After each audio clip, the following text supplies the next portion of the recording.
Hello fellow Star Wars fans, I'm Star Raptor. Welcome back for another episode of This Week in Star Wars Canon. If you are new to the show, basically every week I go over everything new in the Star Wars universe that ties back into the movies.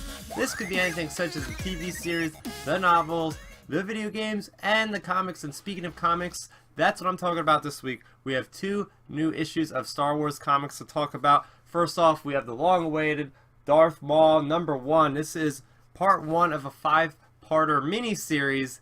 Now this actually takes place before the events of the Phantom Menace, so in the canon timeline we've had a lot of stuff kind of just revolving inside where the movies takes place. This is one of the first things in canon, and also something I'll be talking about later, Star Wars #28. These both take place before the Phantom Menace. Now specifically with this one, this seems to me like it's maybe a couple months, maybe a few weeks before the events of the Phantom Menace, because we take off in this comic. Darth Maul, he is pretty much at the prime of his abilities. He is, of course, under the tutelage of Darth Sidious, but the whole problem with Maul is he has so much power, but he doesn't know how to basically satiate it. Because, as we know, he can't really interact with the Jedi as much as he hates them, because that would throw off Sidious's plans that we know follow through at the Trade Federation, and we've seen all those movies a million times. I'm not going to tell you about it.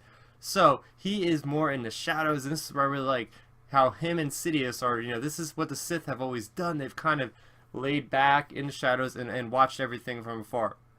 So this issue did a great job of really getting into the mindset of Maul about how he's channeling his rage. He's going out, he's basically doing these excursions on these wayward planets, trying to take out these powerful creatures to just satiate his rage. He's also taking out pirates and whatnot. So specifically going over a little bit of a loose plot line here without giving too much away. Basically, we see Maul starting off, like I said, he's killing Rathtars, which is kind of cool. And then he meets up with Sidious, who kind of tips him off on something that's going on with the Trade Federation, where these pirates are holding him hostage. So Sidious wants him to go there and deal with the pirates, because the Republic can't really do much with that, or else they're going to find out what the Trade Federation's up to and then just foil everything. So yeah, this is a great first issue. I'm going to get into my specifics of what I liked most about Darth Maul #1. As I briefly just mentioned, we had Maul versus Rathtars, so the story group or whoever's doing this is doing a great job of kind of implementing, pulling things from different eras of Star Wars and kind of mixing and matching them. Speaking of different canon things, we've had in a Lego game, the Lego Force Awakens, there's one level on Tuan Kiti where you actually find out how Han Solo got the Rathtars. Well, we actually go back to the planet in this comic, except with Darth Maul, and I love how the story is like a horror kind of vibe, because we start out, we open up, you have these, I guess hunter guys are just walking around trying to get the Rathtars, and you just see how powerful the Rathtars are, because they're just picking these guys off like it's Predator. It's pretty awesome how they're in the jungle. And you see Maul come out with this, basically a pole arm or a big axe of some sort. He's not even using a lightsaber, but he is just hacking and slashing away at the many appendages of these Rathtars, and he's doing it with so much prowess and skill, and you could, right from the get-go, right in the opening of this issue, you know what you're getting into. You're going to get into the primal rage of Maul at his finest.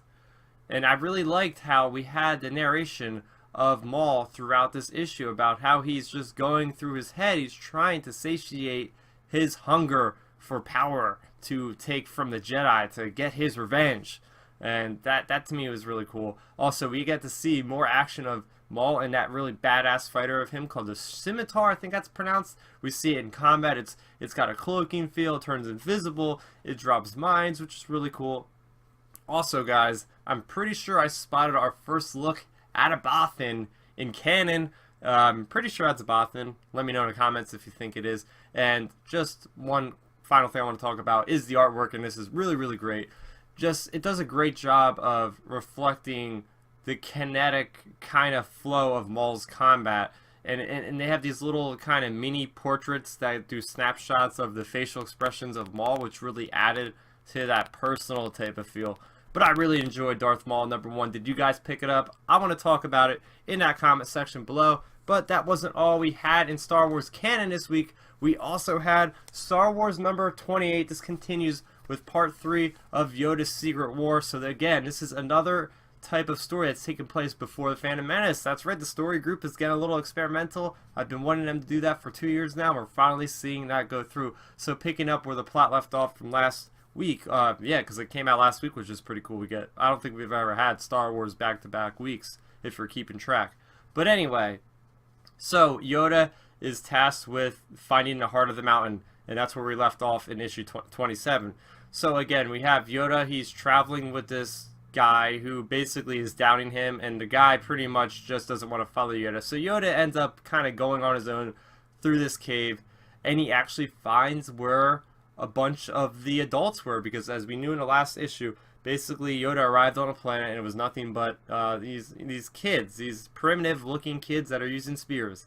He has found their parents who actually don't want to really leave that place because for whatever reason they feel perfectly content.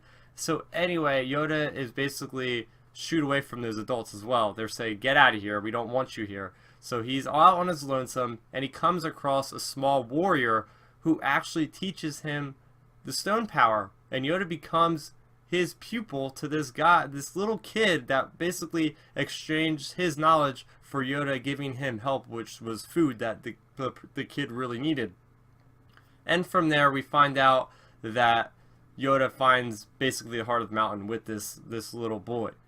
And then in the meantime, we also, because this is a story that's being told from Ben Kenobi's point of view, we actually jump back to Ben Kenobi on Tatooine. He's messing around in Mos Eisley, preventing Greedo from getting himself killed kind of thing, using a Jedi mind trick. And he actually runs into the little boy that Yoda met. His name is actually Garo. So that was really interesting how they have these thread lines that are kind of connecting now. And then you see Luke Skywalker in his X-Wing because he's been damaged. Of course, that's why he's going through the story.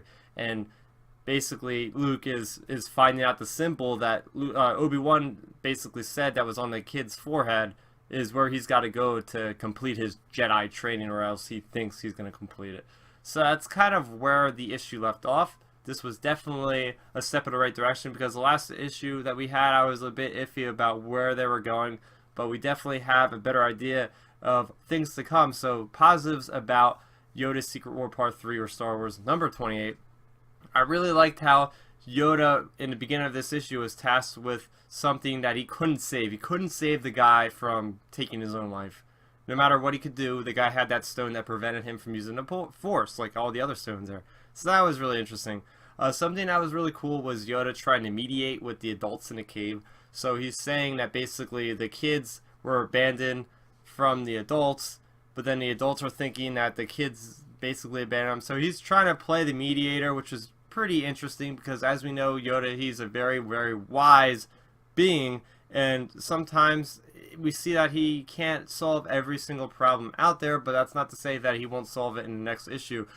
The best thing about this issue was finding out that Yoda actually had a master. I mean, of course, he had to have a master before, but it's a great lesson that he learns in this issue, is we learn that no matter how old you are, you can still learn. And that's the greatest thing about the character of Yoda, is in his old, ripe age of 900 and something years old, this little green guy is still going out seeking knowledge and power. And that to me is really awesome, because we see him blindfolded actually being able to get the stone power. He actually can clear his mind, and the kid Garo cannot believe that he's actually doing it in such a quick period of time. That's how great Yoda is, using the Force, using nature around him. Now, something I really enjoyed was Ben Kenobi, like I said, right into Greedo and kind of mind tricking him. And I did like a lot of the cameos we seen in Mos Eisley, because that was definitely Mos Eisley. We see characters like Athgar Heese, which is this bounty hunter that's in The Force Awakens at Jakku, I believe he's on. So we see that guy again. We see like a Drabata, like the pal-looking guy from Rogue One. We see a Punta Baba, which is kind of cool. And we see a Baba Joe-like alien. So again, La Roca is really cool for putting those little aliens in there. I like how we're, again, having the continuity of Star Wars in one canon. We're getting all these different aliens from the different eras and kind of mix and matching them. But that is pretty much what I thought of Star Wars number 28. Very, very good. We got 2 more issues, I believe, left for that arc, so I can't wait to see where that leaves off. But that is going to do. I want to know what you guys saw of Star Wars number 28. Please let me know in the comment section below. Guys, I know I've been slacking a little bit on the videos. I did get more hours at my one job, so it's been kind of a struggle to get more than one video out a week. I'm really trying hard to work on that.